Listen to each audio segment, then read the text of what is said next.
छोट्या पडद्यावरील मालिकांमध्ये नेहमीच वेगवेगळे ट्विस्ट आणि टर्न्स प्रेक्षकांना पाहायला मिळतात. मात्र कधी कधी हे ट्विस्ट प्रेक्षकांना आवडत नाही. त्यामुळे या मालिकांवर प्रेक्षक भडकतात देखील. असंच काहीसं झी मराठीवरील पारू या मालिकेसोबत घडलं आहे.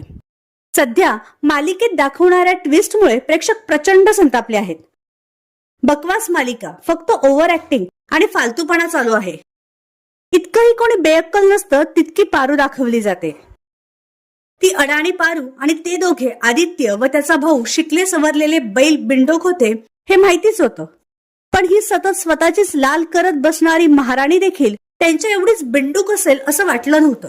शूटिंगच्या लग्नाला ही महामाया सुद्धा एवढं महत्व देते.